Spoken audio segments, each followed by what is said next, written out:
नमस्कार दोस्तों, मैं हूं अनुराग और आप सभी का स्वागत करता हूं डिफेंस स्क्वायर के यूट्यूब चैनल पे।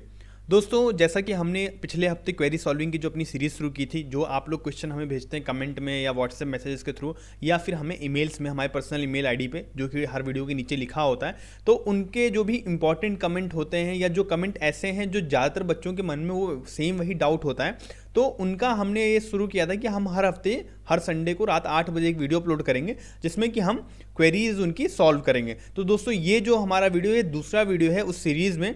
तो इस वीडियो में दोस्तों हमने आपका जो भी कमेंट अभी पिछले पूरे हफ्ते के थे वो सारे इंक्लूड किए हैं।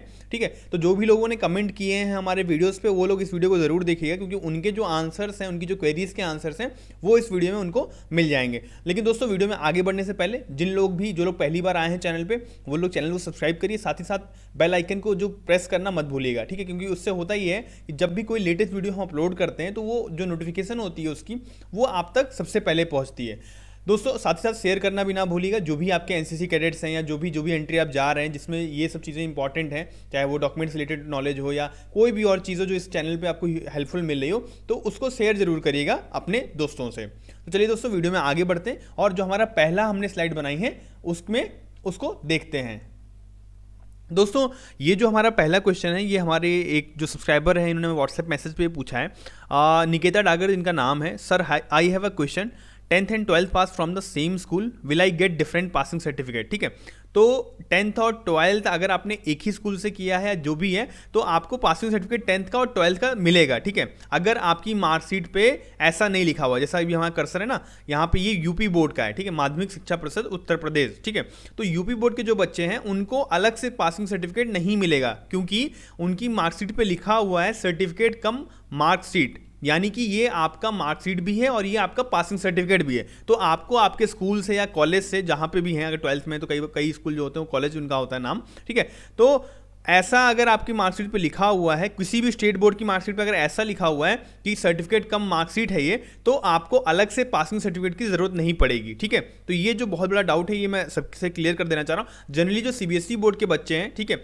उनके में क्या सिर्फ मार्कशीट होती है। 10th वाले तो जो भी सीसी पैटर्न वाले हैं उनका तो सेम वही है, सर्टिफिकेट कम मार्कशीट लिखा हुआ है तो वो वैलिड है। ठीक है, लेकिन 12th में उनको अलग से पासिंग सर्टिफिकेट मिलता है। ठीक है, तो ये जो यूपी बोर्ड वाले बच्चे हैं हमारे, ये परेशान ना हो सर्टिफिकेट के लिए, क्योंकि उनकी मार्कशीट पे लिखा हुआ है, 10th पे भी सेम लिखा हुआ है और 12th पे भी ये लिखा हुआ है सर्टिफिकेट कम मार्कशीट। ठीक है, तो उनको अलग से पासिंग सर्टिफिकेट की जरूरत नहीं पड़ेगी। ठीक है, लेकिन अब ऐसा, जैसे मान लीजिए अगर आप सेम स्कूल से हैं और सीबीएसई बोर्ड में आपने किया हुआ है, तो आपको 10th का भी पासिंग सर्टिफिकेट मिलेगा और 12th का भी। लेकिन अगर आप सीबीएसई बोर्ड के सीसी में थे, 10th में मतलब होम बोर्ड था, तो उसमें आपको एक बड़ी सी मार्कशीट मिली होगी। ठीक है, फोल्ड वाली खुलती है, 2 A4 शीट को जोड़ लें अगर, तो उतने बड़े उसकी लेंथ होगी। ठीक है, तो वो वाली अगर आपकी मार्कशीट है तो उस पर भी यही सेम लिखा हुआ है, पासिंग कम सर्टिफिकेट। ठीक है, मार्कशीट कम पासिंग सर्टिफिकेट, तो उसमें आपको कोई दिक्कत नहीं होगी। ठीक है, मतलब आप उसको लेके जाएंगे तो आपको अलग से पासिंग सर्टिफिकेट की जरूरत नहीं पड़ेगी। ठीक है, जो हमारा दूसरा क्वेश्चन है, आगे बढ़ते हैं। ये हमें लिखते हैं मुकेश सरोज ने हमसे क्या पूछा है, सर प्लीज़ बताइए क्या डेट चूज़ होने के बाद चेंज भी हो सकती है?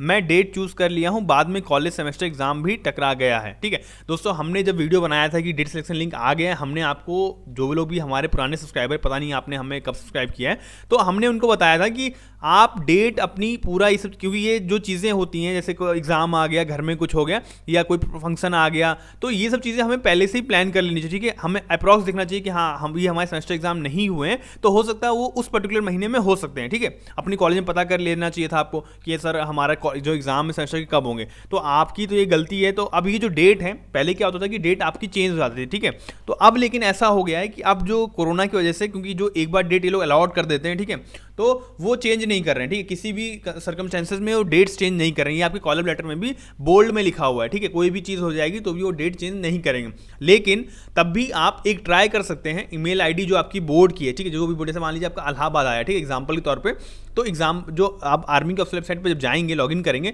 तो आपको वहाँ पे इलाहाबाद बोर्ड का ईमेल आईडी या कॉल नंबर मिल जाएगा। ठीक है, तो आप उनको ईमेल डाल सकते हैं। कॉल तो जनरली उठता नहीं ज़्यादातर बोर्ड्स का, लेकिन ईमेल का रिप्लाई जरूर आता है। ठीक है, फीडबैक क्वेरी आपका जो सेक्शन होता है आपकी इंडियन आर्मी की वेबसाइट है, उसमें भी आप ईमेल कर सकते हैं। ठीक है, कि सर ऐसी ऐसी दिक्कत है, मेरा सेमेस्टर एग्जाम आ गया अचानक से और मैंने पता किया था, तब हमें बताया नहीं गया था, लेकिन अब आ गया है, तो क्या मेरी डेट चेंज हो जाएगी? ठीक है, आप उनसे पोलाइटली रिक्वेस्ट कर सकते हैं और अगर चेंज होने मतलब अगर वो कर देंगे तो अच्छी बात है, लेकिन उन्होंने कॉल अप लेटर पे क्लियरली मेंशन कर रखा है किसी भी सर्कमस्टेंसेस में आपकी डेट चेंज नहीं होगी, ठीक है। तो ये आप ट्राई कर सकते हैं। दूसरा जो कमेंट है वो है प्रियेश यादव जी का, ठीक है। इन्होंने क्या हमसे पूछा है, सर एडमिट कार्ड कहाँ से डाउनलोड करना पड़ेगा, कैसे डाउनलोड होगा, प्लीज रिप्लाई सर, ठीक है। तो एडमिट कार्ड दोस्तों आपका जो है वो कॉल अप लेटर के नाम से आपकी इंडियन आर्मी की ऑफिशियल वेबसाइट पे आपको मिल जाएगा, ठीक है। इसका हमने जब आप हमारा वीडियो सेक्शन में आएंगे जो हमारा चैनल है उसमें, तो आपको इसका वीडियो मिल जाएगा how to download call up letter करके, ठीक है।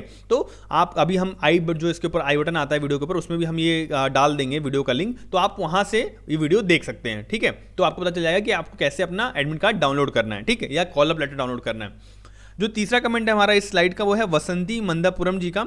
ये पूछती the one who got B grade in NCC certificate will they get recommended after all interview process, ठीक है। दोस्तों मैं आपको बताना चाहता हूं, ठीक है, ग्रेड मैटर नहीं करता, ठीक है। ग्रेड मतलब आपका अगर ए ग्रेड है तो भी मैटर नहीं करता और बी ग्रेड है तो भी मैटर नहीं करता। मेन चीज़ उन्होंने ये सिर्फ एक एलिजिबिलिटी क्राइटेरिया रखा हुआ है कि आपका मिनिमम बी ग्रेड होना चाहिए, ठीक है। तो आपका अगर मिनिमम बी ग्रेड है, मेरा खुद का बी ग्रेड है, ठीक है, तब भी मैं पहली बार गया, मैं स्क्रीनिंग हो गया और देन पूरा जो प्रोसेस था मैंने अपना देखा, ठीक है। तो ये सब मैटर नहीं करता। मैंने कई ऐसे बच्चों को देखा है जो आरडी परेड कर रखा है, जिन्होंने सारे कैंप किए हुए, कोई ऐसा कैंप नहीं है एनसीसी का जिन्होंने छोड़ा हो, उसके बाद भी वो लोग स्क्रीनिंग भी नहीं हो पा रहे हैं और रिकमेंड भी नहीं हो पा रहे हैं, ठीक है। बार बार जा रहे हैं, कॉन्फ्रेंस आउट हो जा रहे हैं, स्क्रीन आउट हो जा रहे हैं। तो ये सब मैटर नहीं करता है, ठीक है। आपके कोई भी अचीवमेंट्स पास्ट के इतना खास मैटर नहीं डालते, लेकिन हाँ अगर आप ये सब चीज़ें करके रखते हैं तो आपको थोड़ा बहुत आपकी जो पर्सनैलिटी है वो औरों से अच्छी हो जाती है, तो उसका आपको फायदा मिलता है, ठीक है।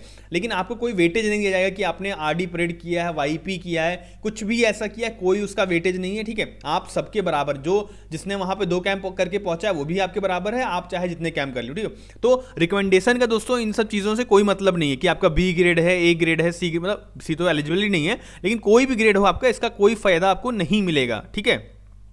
इसमें आप एकदम क्लियर रहिएगा और आप एकदम एसएसबी में ये मत सोचिएगा कि जो भी लोग हैं जो जिनके पास ए ग्रेड है वो रिकमेंड हो जाएंगे, जिन्होंने वाईपी कर रखा है वो रिकमेंड हो जाएंगे, हम नहीं हो पाएंगे क्योंकि हमारे पास सिर्फ बी ग्रेड है और हमने कोई कैंप भी ऐसे खास नहीं किए हुए हैं, ठीक है। तो ये सब चीज़ें मैटर नहीं करती हैं। आपके पास एक जस्टिफाइबल रीज़न होना चाहिए कि हाँ सर मैं इस वजह से सारे कैंप नहीं कर पाया, या मैंने अप्लाई किया था मैं सेलेक्ट नहीं हुआ, ठीक है, बस बात खत्म। आपको उससे कोई फायदा नहीं मिलने वाला। जितना ज़्यादा चीज़ें आप लिखेंगे अपने पीआईक्यू में उतनी आपके लिए दिक्कत होगी, ठीक है। ये चीज़ आप ध्यान रखिएगा। पीआईक्यू के वीडियो में मैंने बताया भी है कि पीआईक्यू में आपको सिर्फ वही चीज़ें लिखनी जो आप अभी कर रहे हैं, ठीक है, और जो चीज़ों आप जस्टिफाई कर सकते हैं कि हाँ मैंने ये क्यों किया। आपको फालतू चीज़ें नहीं लिखनी कि हाँ हमने ये भी कर रखा है, हमने ये भी कर रखा है, हमने ये भी कर रखा है। उन्हें जो चाहिए जैक ऑफ ऑल नहीं चाहिए, ठीक है, मास्टर ऑफ वन, एक ये प्रोवर्ब है, इसको याद रखिएगा। तो आप बहुत सारी चीज़ों में इन्वॉल्व हैं और एट लास्ट आप कुछ नहीं कर पा रहे हैं, तो ये आपके लिए एक इशू क्रिएट करेगा। दोस्तों आगे बढ़ते हैं, ठीक है। और अभी तक जो भी कमेंट है, मुझे उम्मीद है कि मैंने जो भी आंसर, जो भी मेरी नॉलेज है, जो भी मेरा एक्सपीरियंस है, उसके बेसिस पे जो भी बताया है वो आपके लिए हेल्पफुल होगा, ठीक है। तो जो नेक्स्ट स्लाइड है हमारी वो क्या है, पहला कमेंट है इसमें अनिरुद्ध जी का। ये पूछते हैं my present address in which I am currently residing and my official address on my Aadhaar card are different, okay, we have sold the house whose address is mentioned in the Aadhaar card, ठीक है। तो आपको करना क्या है, ठीक है, आपको अगर ये जो आपका जो एड्रेस मिसमैच होगा इसके लिए आपको क्या करना है, आपको आधार सेंटर में जाना है, ठीक है, और अपने आधार कार्ड का जो आपका एड्रेस जो प्रेजेंट का है वो अपडेट करा लेना है, सिंपल सी बात, ठीक है। ये तो बेसिक सी चीज़ है। अगर आपको और कोई, अगर अभी तो इसमें पूरा स्क्रीनशॉट आया नहीं, रीड मोर वाला ये जो हमारी टीम ने स्क्रीनशॉट लिया है, तो ये आधा ही है, तो मुझे नहीं पता कि आपका आगे का क्या कमेंट था, लेकिन इतना जो आपकी प्रॉब्लम है जितना मुझे समझ में आ रहा है उसके हिसाब से दोस्तों, सॉरी अनिरुद्ध जी, आपको ये अपना आधार कार्ड में आपको अपना एड्रेस चेंज करा लेना चाहिए, जो भी आपका प्रेजेंट एड्रेस है वो डलवा लेना चाहिए, ठीक है। तो आपको आगे दिक्कत नहीं होगी। और एक चीज़ और रखिएगा, अगर आपने फॉर्म में अपना पुराना आधार कार्ड का लिखा हुआ है ना, जो सॉरी अपना पुराना घर का एड्रेस लिखा हुआ है, तो आप वहां पे जब जाएंगे, ठीक है, पहले तो आप अपना आधार चेंज करा लीजिए, ठीक है, और वहां पे जब जाएंगे तो आप वहां पे रिक्वेस्ट कर सकते हैं कि सर मेरा ये मैंने एड्रेस चेंज हुआ इस वजह से, तो मेरा एड्रेस चेंज कर दीजिए, जब आप एसएसबी देने जाएंगे, ठीक है। और ये चीज़ आप अगली बार अपनी जब आर्मी की जो ऑफिशियल वेबसाइट है उस पर भी चेंज कर लीजिएगा। आपका जो एड्रेस का कॉलम होता है ना, उसमें आप एड्रेस भरते हैं, तो वहां पर अपना नया एड्रेस डाल दीजिएगा, ठीक है। तो आगे से जो भी आप फॉर्म फिल करेंगे उसमें आपका नया एड्रेस अपडेट होगा, इस चीज़ का ध्यान रखिएगा। उसके बाद ये जो हमारा सेकंड कमेंट है ये वसंती मंदापुरम जी का है। ये क्या है, thank you for this info, ये किसी वीडियो पर उन्होंने कमेंट किया है, but a kind and humble request, can please make this video on how to check the status of the application. Application, ठीक है। तो वसंती जी मैं आपको बताना चाहता हूं कि आप जो आपकी एप्लीकेशन है उसका स्टेटस चेक करने की कोई सुविधा उपलब्ध नहीं है आर्मी की वेबसाइट पे, ठीक है। आपका यही होता है कि जब आप फॉर्म भर देते हैं उसके बाद आपको 1 महीने बाद का जो समय होता है उसके बाद आपकी एसएसबी की जो डेट्स हैं, तो सॉरी ये आपको जो रोल नंबर है, ठीक है, पहले रोल नंबर जनरेट होता है। तो आपका अगर रोल नंबर जनरेट हो गया, आपके पास मैसेज आया कि हाँ आप इस चीज़ का आपका जो फॉर्म है वो हो गया है सेलेक्ट, ठीक है, और आपका ये रोल नंबर आ गया है, ठीक है। उसके बाद आपका डेट सिलेक्शन लिंक आता है, बस यही प्रोसेस है। आप इसमें चेक नहीं कर सकते कि आपका जो एप्लीकेशन का स्टेटस है वो क्या है, ठीक है। और जैसे अलग अलग जो स्टेट्स के एग्जाम होते हैं उसमें होता है कि हाँ अपना एप्लीकेशन का स्टेटस चेक कर सकते हैं कि वो रिजेक्ट हुई कि एक्सेप्ट हुई या जो भी कुछ और, ठीक है। तो लेकिन आर्मी की वेबसाइट पे ऐसा कुछ भी नहीं है। आपका अगर रोल नंबर आ गया और आपको अगर डेट सिलेक्शन लिंक आ रहा है, ठीक है, आप चेक कर रहे हैं जो अपनी प्रोफाइल पे आपको मिल रहा है, तो मतलब कि आप शॉर्ट लिस्टेड है, ठीक है। जो थर्ड कमेंट है इस स्लाइड में हमारा वो क्या है, आयुषी राजपूत जी का कमेंट है, sir if my SSB is on 3rd March then and it's in Bangalore, okay, and it take me around 40 hours to reach there, okay, then when should I need to do COVID test, ठीक है। मैंने Covid वाले जो video है उसमें मैंने clearly बता रखा है जर्नी का टाइम इंक्लूड नहीं होगा, ठीक है। आपका 40 घंटा जो है ये एक अलग से है, इसको मत आप काउंट करिए। आपको अपने घर से पहले निकलने से 2 दिन पुराना नहीं होना चाहिए, ठीक है। मान लीजिए आपका 3rd March को आपकी SSB है और आप 40 घंटा लगभग मान के चलिए, मैं 48 घंटे 2 दिन मान के चल रहा हूँ, ठीक है। आप 2 दिन पहले अपने घर से निकल रहे हैं, ठीक। तो आपको उससे पहले 2 दिन का जो 48 घंटा उससे, जैसे मान लीजिए आप 30 तक में जो फरवरी 28 तक में या 27 में फरवरी में आप अपना टेस्ट करा सकते हैं, ठीक है। आपको जो ये 48 घंटे मिले हैं जो इसमें लिखा हुआ है before commencing of your journey, ये नहीं लिखा हुआ है कि आपका जर्नी आवर भी काउंट होगा, ठीक है। ये चीज़ आपको मैं फिर से क्लियर कर रहा हूँ इस वीडियो में। तो आपको आपके घर से निकलने से पहले आपको 2 दिन मिल रहा है, ठीक है, कोई इसमें आपको दिक्कत नहीं होगी।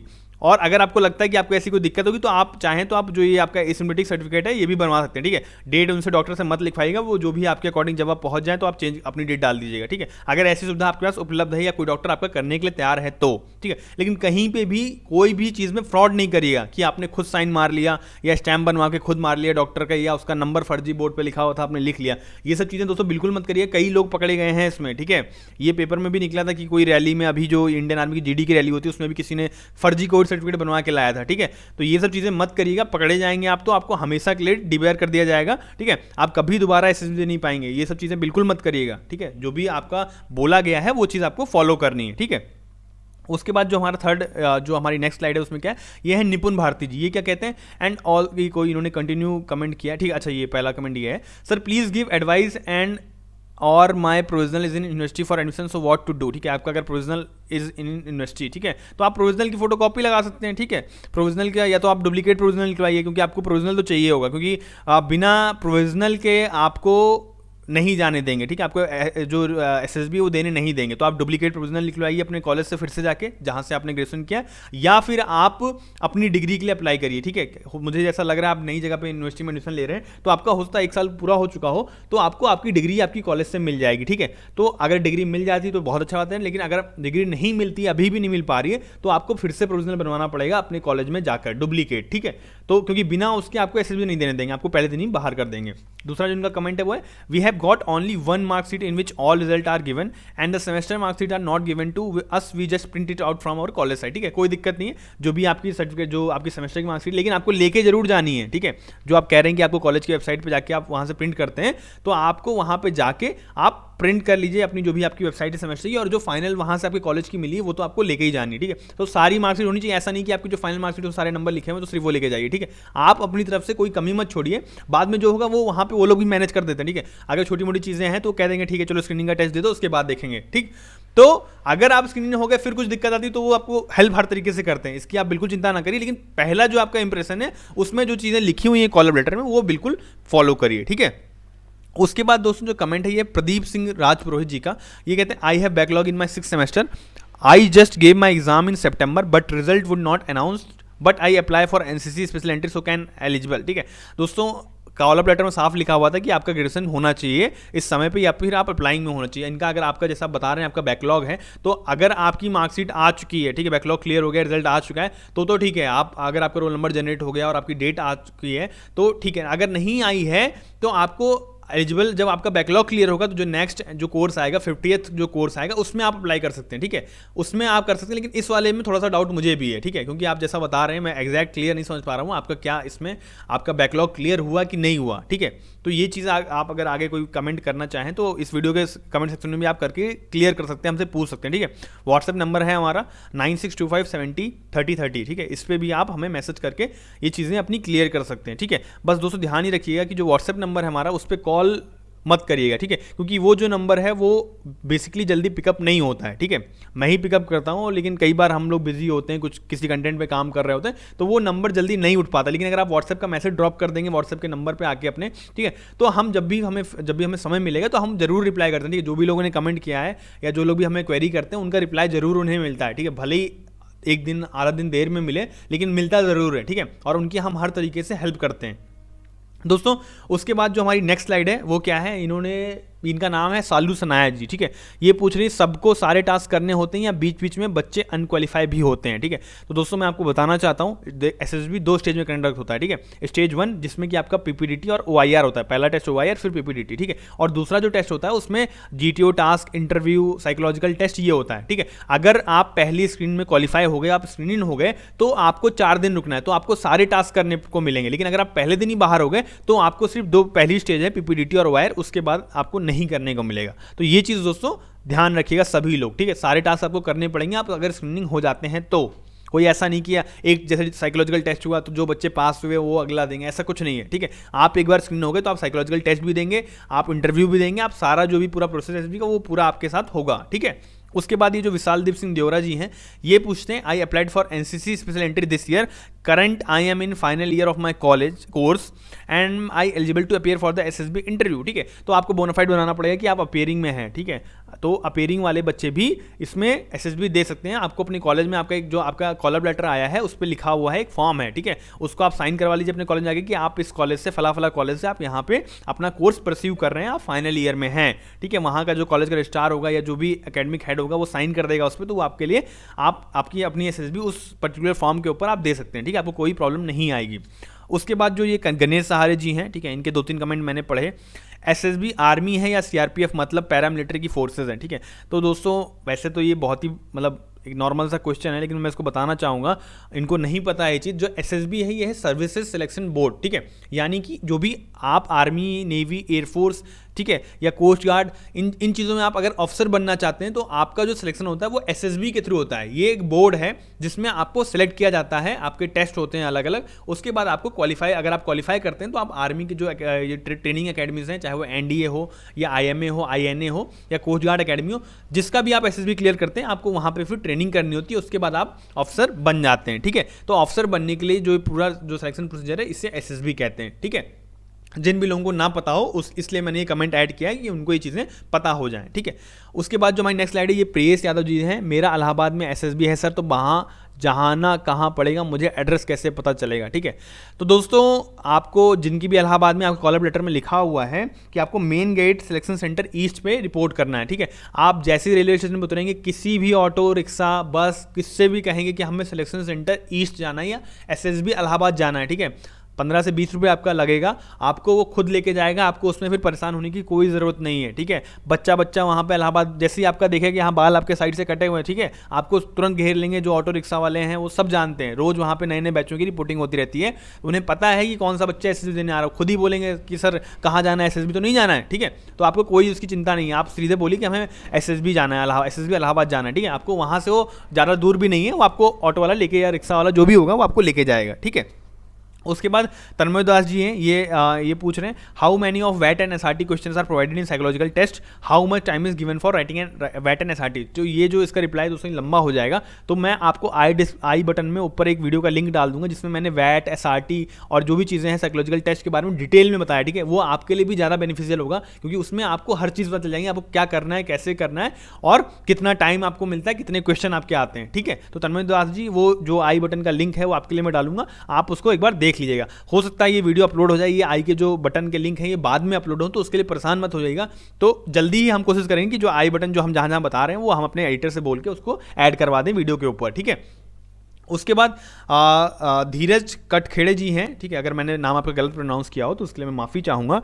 अगर ट्रेन की जर्नी 2 डिफरेंट स्टेशन में डिवाइड हो तो टीए फॉर्म में दोनों जर्नी कैसे लिखें, वहाँ एक ही जगह है, ठीक है। तो ये सिंपल सी बात है, आपको डायरेक्ट लिखना है। जैसे मान लीजिए मैं लखनऊ से गया इलाहाबाद, ठीक है, मैंने रास्ते में 2 जगह ट्रेन चेंज की, तो मेरी जर्नी लखनऊ टू इलाहाबाद होगी, ना कि लखनऊ टू वो स्टेशन देन उसके बाद अलग। आपको सीधे लिखना है लखनऊ टू इलाहाबाद, ठीक है। उसके बाद आपको दोनों फेयर को ऐड करना है। मान लीजिए आपका एक ट्रेन का टिकट हुआ 200 रुपये, दूसरे का हुआ 300 रुपये, तो 200 + 300 आपका हुआ 500। तो आपको टीए फॉर्म में टोटल लिखना है 500 रुपये, और आपको दोनों टिकट अपने, ठीक है, जाने के अपने दोनों टिकट लगाने। ऐसा नहीं कि आप एक टिकट लगाएंगे और आपने पैसा दोनों का जोड़ दिया, आपको दोनों टिकट की फोटोकॉपी लगानी पड़ेगी कि, और सेम वही चीज अगर आप बस और मान लें आधी जर्नी आपने बस से की, आधी आपने ट्रेन से की, तो सेम वही चीज है, आपको दोनों लिखना है। जर्नी आपकी रहेगी लखनऊ टू इलाहाबाद या भोपाल या जहां पे भी, ठीक, और आपको टोटल दोनों टिकट का पैसा ऐड करके उसमें एक साइड का लिखना है, ठीक है। उसी का डबल आपको टीए आपका मिल जाएगा, लगभग डबल मिलता है, ठीक है दोस्तों। उसके बाद जो हमारी नेक्स्ट स्लाइड है, ये है केतन पाटिल जी, ठीक है, ये कह रहे हैं एंड वी अच्छा इनका नीचे वाला कमेंट है, भाई मैं SSB on 3rd April but I am living Pune on 31st March and will reach Bangalore on 1st April, so I will have to do test on 29-30 March. ठीक है, आपको 29-30 को ही कराना पड़ेगा, 29 को भी बेसिकली करा लीजिएगा, ठीक है, क्योंकि कोविड रिपोर्ट मिलने में भी अगर प्राइवेट लैब है तो 30 जिस दिन आप कराएं उस दिन मिल जाती है, लेकिन अगर गवर्नमेंट हॉस्पिटल से आप करा रहे हैं तो आपको 2 दिन का समय लगभग लग रहा है, ठीक है। और दूसरा क्या है, and we have option between ICMR approved covid free certificate और एसिम्प्टोमेटिक, ठीक है। तो एसिम्प्टोमेटिक में जैसे उन्होंने लिखा है MD MBBS BMS कोई भी डॉक्टर हो जो रजिस्टर्ड हो, जिसका रजिस्ट्रेशन नंबर हो, मेडिकल काउंसिल में जो रजिस्टर हो, वो आपका मेडिकल सर्टिफिकेट पे फ्री वाले पे साइन कर सकता है जो आपके कॉलर लेटर में आया हुआ है, ठीक है। और अगर नहीं कोई करने को तैयार है तो आपको फिर अपना कोविड का टेस्ट कराना पड़ेगा। अगर आप फाइनेंशियली साउंड है, ठीक है, मतलब आपको फाइनेंशियली आपको कोई दिक्कत नहीं है तो आप प्राइवेट लैब से कराइए, आपको 1 दिन के अंदर रिपोर्ट मिल जाएगी। अगर आपके पास कोई ऐसी दिक्कत है तो आप 1 दिन और पहले से, मतलब 2 दिन का लगभग समय लगता है गवर्नमेंट हॉस्पिटल में, तो आप वहाँ गवर्नमेंट हॉस्पिटल में चले जाइए, आपका फ्री में टेस्ट हो जाएगा कोविड का, ठीक है, आपको कोई पैसा नहीं पड़ेगा, ठीक है, क्योंकि चैनल पे ऑडियंस हमारे हर तरह की है, ठीक है, कोई फाइनेंशियली बहुत हाई उस पे है, कोई नहीं है, कोई मीडियम उसमें है, मध्यम वर्गीय परिवार के हैं, तो उन सभी को हमें देखते हुए हम जो भी आंसर बताते हैं हम सबके लिए बताते हैं, ठीक है। उसके बाद ऋतु भदौरिया जी हैं, सर क्या वहाँ हिंदी में बिल्कुल बात नहीं कर सकते क्या, ठीक है। तो ऋतु जी मैं आपको बताना चाहूँगा, देखिए आप बात कर सकते हैं, आपको किसी ने रोका नहीं है, ठीक है, आप बिल्कुल बात कर सकते हैं, अगर आपको कहीं दिक्कत हो रही है आप बात कर सकते हैं, लेकिन कोशिश ये करिए कि आप हिंदी थोड़ा सा आप इंग्लिश में बात करें, ठीक है। बेसिक चीज़ें आप इंग्लिश में कम से कम बोलें, नहीं भी बोल पा रहे हैं बहुत ज़्यादा तो नॉर्मल कम्युनिकेशन की इतनी इंग्लिश तो आपको आनी कंपलसरी है यार, ठीक है। मैं झूठ बोल के मैं आपको कहूँ कि नहीं ठीक है आप हिंदी में भी बोल सकते हैं, आप वहाँ पे आपके आइडियाज़ चेक करते हैं, ये सब चेक करते हैं, जैसे कई लोगों ने कमेंट किया है, कई हमारे ही वीडियोज़ के जहाँ पे मैंने बताया कि सर किसी ने मुझसे पूछा, मैंने कहा नहीं आपको इंग्लिश सीखनी पड़ेगी, आपको कम से कम बेसिक कम्युनिकेशन सीखना पड़ेगा, ठीक है। तो लोगों ने कमेंट किया नहीं वहाँ पे आइडियाज़ चेक किया जाता है, बिल्कुल आइडियाज़ चेक किया जाता है, हिंदी इंग्लिश मैटर नहीं करता, ऐसा भी कमेंट लोगों ने किया उसी कमेंट पे जिसपे मैंने कर दिया, ठीक है। ऐसा कुछ नहीं, मैंने कई लोगों को जिनके स्टोरी अच्छी थी लेकिन उन्होंने सिर्फ हिंदी में बोला, ऐसे बच्चों को स्क्रीन आउट होते हुए देखा है, ठीक है। और हो सकता 2 रीज़न हो कि वो यार उन्होंने ना अच्छा किया हो और हिंदी भी एक चीज़ है, लेकिन आप अगर तो बेसिक इंग्लिश आपको आनी चाहिए कि आप अपनी बातें कैसे रख पा रहे हैं, ठीक है, क्योंकि आगे जो भी आपकी ट्रेनिंग होगी, जो भी आपको इंस्ट्रक्शन दिए जाएंगे आर्मी में, वो आपके सब इंग्लिश में होंगे। तो वो ऐसा बच्चा नहीं चाहते हैं जिसकी बेसिक भी बिल्कुल बेकार हो, ठीक है। अगर आपके पास कोई ऐसा रीज़न है कि आप बिल्कुल रूरल बैकग्राउंड से हैं और आप मतलब वो आपका जब आपका फॉर्म और वो सब चीज़ें देखेंगे और आपको देखेंगे तो वो उनके एक जजमेंट के ऊपर है कि हाँ आपको लेते हैं कि नहीं लेते हैं, ठीक है। आपको बात करने से कोई नहीं रोक रहा है कि आप हिंदी में बात नहीं करिए, बिल्कुल कर सकते हैं। अगर आपको इंग्लिश नहीं आती तो आपके पास कोई चारा भी नहीं है, आपको हिंदी में ही बात करनी पड़ेगी, ठीक है। लेकिन आपका जो सिलेक्शन के चांसेस हैं वो कम हो जाएंगे पहली स्टेज में ही, ठीक है, क्योंकि वहाँ पे जो बच्चे आते हैं डायरेक्ट एंट्री, आपको ये रिटर्न की तो आपकी एंट्री है नहीं कि आप NDA CDS क्वालिफाई करके जा रहे हैं, ठीक है, कि आपको थोड़ा सा वेटेज दे देंगे, चलो ठीक है बंदे ने रिटर्न निकाल के आया तो उसको हम पहले दिन बाहर ना करें, ठीक है। डायरेक्ट एंट्री में क्या होता है जरा सा भी आपकी कोई गलती हुई कहीं पे भी आपको सीधे बाहर कर देंगे, कोई आपके साथ हमदर्दी वो नहीं करेंगे, ठीक है। ये एक सच मैं आपको बता रहा हूँ, अगर आपको ये बुरा लगे तो आप चैनल को डिसलाइक कर सकते हैं, अनसब्सक्राइब कर सकते हैं, लेकिन सच जो है ये यही है, ठीक है। कई लोग होता है उनको अपनी ही बातें सही लगती हैं, लेकिन मैंने जो अपना मेरा एक्सपीरियंस है, जो बच्चे जिनसे मेरी बात होती है, जो भी लोग देख के आते हैं, क्योंकि मैं लोगों से रिव्यू लेता रहता हूँ SSB में अभी करंटली क्या चल रहा है, ठीक है, क्या स्टोरी आ रही है, कैसा हो रहा है, क्या प्रोसीजर चल रहा है, ठीक है। तो मेरा जो एक्सपीरियंस है लोगों से बात करने के बाद ये मैं बता पा रहा हूँ, जो आपकी इंग्लिश है वो कंपलसरी है, ठीक है, वो आपको बेसिक तो कम से कम आनी ही चाहिए, अगर अच्छी आएगी तो वो आपको आगे फायदा देगा हर टास्क में, ठीक है। क्योंकि अगला बंदा अगर इंग्लिश में बोल रहा है और आप नहीं बोल पाएंगे तो आपको जो कॉन्फिडेंस है वो लूज हो जाएगा। तो ये चीज़ें अपनी आपको, अगर ये SSB के लिए आप तैयार नहीं है तो मत जाइए, ठीक है। अगर आपको लगता है कि आपकी इंग्लिश बहुत वीक है या तैयारी अच्छी नहीं हो पाई है तो बिल्कुल ये चांस छोड़ दीजिए। अगर आपने फॉर्म भर भी दिया तो कोई दिक्कत नहीं, आप रिपीटर नहीं कहलाएंगे, आप फ्रेशर ही रहेंगे, ठीक है। लेकिन आप तैयारी करिए, अच्छे से तैयारी करिए, 5-6 महीने का समय दीजिए, अपनी पर्सनैलिटी अपने आप को इंट्रोस्पेक्ट करिए, ठीक है। इंट्रोस्पेक्ट का मतलब कि आप जो भी आप हैं, ठीक है, आपकी वीकनेस क्या है, आपकी स्ट्रेंथ क्या है, आपका सोशल बिहेवियर क्या है, कौन कौन सी चीज़ें आपको पसंद है, आपकी हॉबी क्या है, क्या चीज़ आप फ्री टाइम में करते हैं, क्या आपका इंटरेस्ट है, ये सब चीज़ें आप आइडेंटिफाई करिए, ठीक है। और इंटरव्यू के अभी हम कुछ वीडियो, ये जो अगला हफ्ता आने वाला है, ये इस चैनल पर कई सारे बहुत ही अच्छे वीडियोस अपलोड होंगे, तो आप सभी लोग चैनल को सब्सक्राइब जरूर कर लीजिएगा। जो भी लोग हैं जिनको हिंदी की दिक्कत है या जो भी और प्रॉब्लम्स है वो सब इसमें हम क्लियर करेंगे, ठीक है।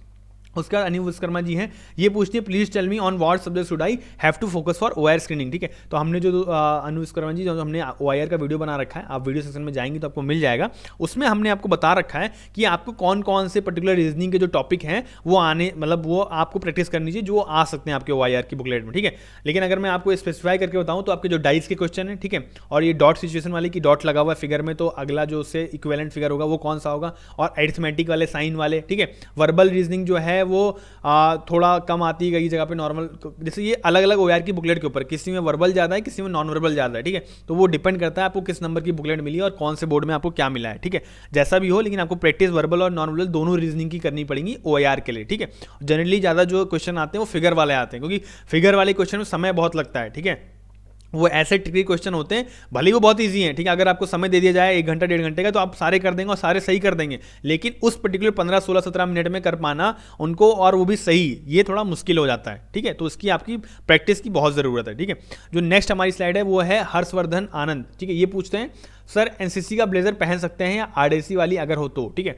तो देखिए जो कॉलर लेटर है उसमें मेंशन होता है कि आप किसी भी स्कूल, किसी भी उसकी ना टाई ना ब्लेजर, कुछ भी नहीं, कोई मोनोग्राम होलोग्राम आपके ना टाई पे होना चाहिए ना ही आपके ब्लेजर पे होना चाहिए, ठीक है। लेकिन मैंने कई लोगों को देखा है जो लोग ये एनसीसी का ब्लेजर या एनसीसी की टाई सब पहन के जाते हैं, ठीक है। उससे कोई खास ऐसी दिक्कत होती नहीं है, मुझे नहीं लगता किसी को आज तक रोका गया है उसके लिए। कॉलर पर लेटर भले ही ये लिखा हुआ है, लेकिन मेरे हिसाब से देखिए ये आपकी पर्सनल चॉइस होनी चाहिए, ठीक है। अगर आपको लगता है कि आप पहन के आप जाना चाहें तो आप पहन के जा सकते हैं, ठीक है। कोई ऐसी दिक्कत नहीं है, आपका खुद का डिसीजन होना चाहिए, ठीक है, ना कि मेरा कि मैं आपको बताऊं कि आप ब्लेजर पहन के, क्योंकि कॉलर लेटर में तो मना है ये चीज़, ठीक है ना। आपको कोई भी किसी भी स्कूल की, किसी भी कॉलेज की, किसी भी पर्टिकुलर कोचिंग इंस्टीट्यूट की, कुछ भी कहीं पे भी आपको वो नहीं पहन के जाना है, ठीक है।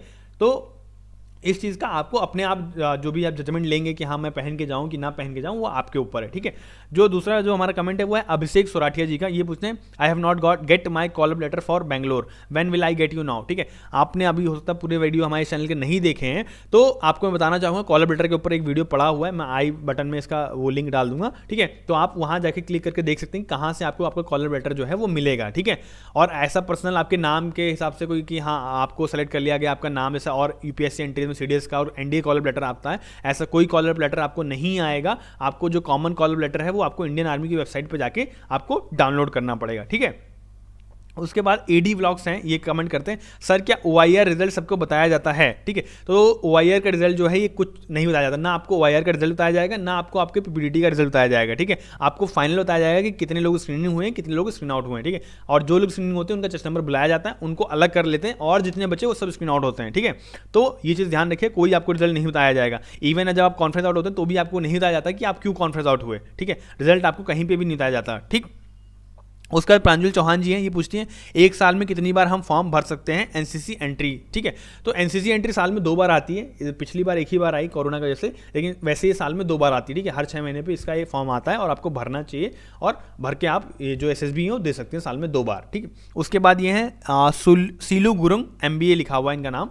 Sir what if I don't have my 10th passing certificate, ठीक है। तो अगर 10th पासिंग सर्टिफिकेट नहीं है, ठीक है, और कॉलेज की मार्कशीट पे आपको लिखा है मार्कशीट कम पासिंग सर्टिफिकेट, तब तो ठीक है, ठीक है, वो आपका काम करेगा पासिंग सर्टिफिकेट का भी। लेकिन अगर ये चीज़ नहीं लिखा है, उसमें सिर्फ मार्कशीट लिखा हुआ है, तो आपको अपने जो भी स्कूल जहाँ से आपने पास आउट हैं वहाँ पर जाके आपको अपना पासिंग सर्टिफिकेट आपको लेना पड़ेगा, क्योंकि ये चीज़ कंपलसरी है, ठीक है। तो ये चीज़ का ध्यान रखिएगा दोस्तों। उसके बाद जो हमारी नेक्स्ट स्लाइड है, और इसमें इन्होंने पूछा है sir please give advice and my provision is university for admission of what to do, ठीक है। आपको भी बोनाफाइड की जरूरत पड़ेगी, निपुण भारती जी, आपको भी बोनाफाइड अपना कॉलेज से बनवाना पड़ेगा, जो कि फॉर्म आपके कॉलर लेटर में जो भी आप बोर्ड में जा रहे हैं, चाहे भोपाल, इलाहाबाद, कपूरथला या बेंगलोर, कहीं पे भी जा रहे हैं, आपके जो कॉलर लेटर है उसमें आपको फॉर्म मिल जाएगा। जो लोगों का जो मार्कशीट जो जमा है उनके लिए अलग से एक फॉर्म है, ठीक है। तो वो आप देख लिए, डाउनलोड कर लीजिएगा, प्रिंट करा के अपने कॉलेज से साइन और स्टैम्प करवा लीजिएगा, ठीक है। उसके बाद ही आपको एसएसबी देने देंगे। उसके बाद क्या है, marksheet with provisional both require. हाँ ठीक है, आपको मार्कशीट और प्रोविजनल दोनों चाहिए होगा, ठीक है, क्योंकि या तो आपका डिग्री हो, अगर आपका 1 साल पहले ग्रेजुएशन खत्म हो गया तो आपको डिग्री नहीं मिल जाती कॉलेज की, हाँ कि आपने इस कॉलेज से ये डिग्री BA BC है या जो भी आपने ग्रेजुएशन किया वो आपने यहाँ से किया और आपको ये फर्स्ट ग्रेड में या सेकंड ग्रेड में किस में आप पास आउट है, ठीक है, उसमें आपके सब्जेक्ट भी कई जो डिग्री होती है उनमें लिखा होता है, ठीक। तो मार्कशीट और प्रोविजनल ये दो अलग चीज़ें हैं। अगर आपकी मार्कशीट पे लिखा हुआ है कि मार्कशीट कम प्रोविजनल सर्टिफिकेट है या डिग्री है तो ठीक है, अगर ऐसा नहीं लिखा है, सिर्फ मार्कशीट लिखा हुआ है, तो आपको प्रोविजनल सर्टिफिकेट की आपको जरूरत पड़ेगी, ठीक है। उसके बाद क्या है, डॉट स्टडी पॉइंट ही पूछते हैं, सर फोटोग्राफ का साइज़ क्या रखना है, ठीक है। तो फोटोग्राफ का साइज़ जो होता है स्टैंडर्ड जो होता है, आप नॉर्मल पासपोर्ट साइज जो फोटोज खींचती हैं आप वो भी ले सकते हैं, कोई ऐसी दिक्कत नहीं है, ठीक है। लेकिन जो साइज़ आर्मी लिख के देता है कॉलम लेटर्स में वो है 3.5 सेंटीमीटर इंटू 4.5 सेंटीमीटर, ठीक है। तो ये जो साइज़ है, ये एक फोटो हम अभी आज वीडियो एडिट होगा ये तो हम बता देंगे, तो एक फोटो का आपको सैंपल भी आपको यहाँ पे जो ये स्लाइड है हमारी, इसमें आपको एक फोटो का दिख जाएगा कि कैसी किस तरह की फोटो आपको चाहिए, ठीक है।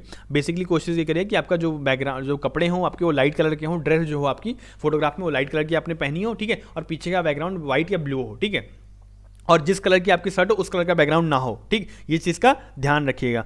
तो दोस्तों वीडियो में आगे बढ़ते हैं। अब दोस्तों ये जो वीडियो का है ये यहीं पे हो गया है अंत, ठीक है। तो जो लोग भी चैनल को, जो कई लोगों के कमेंट होंगे जो नहीं इस वीडियो में आ पाए होंगे, तो उनको हम कोशिश करेंगे कि हम नेक्स्ट वीडियो में जो क्वेरी सॉल्विंग वीडियो होगा उसमें हम इंक्लूड कर लें, ठीक है। तो दोस्तों जो लोग भी अभी पहली बार आए हैं या जो लोग पुराने जिन्होंने सब्सक्राइब नहीं किया वो लोग चैनल को सब्सक्राइब कर लीजिए और शेयर करिए, साथ साथ जो भी वीडियोज़ आपको पसंद आए या जो भी कंटेंट हमारा अच्छा लगे उसको लाइक ज़रूर करिए। जय हिंद दोस्तों, और आप सभी लोग अपनी तैयारी अच्छी करिए। आप सभी के लिए all the best for your SSB।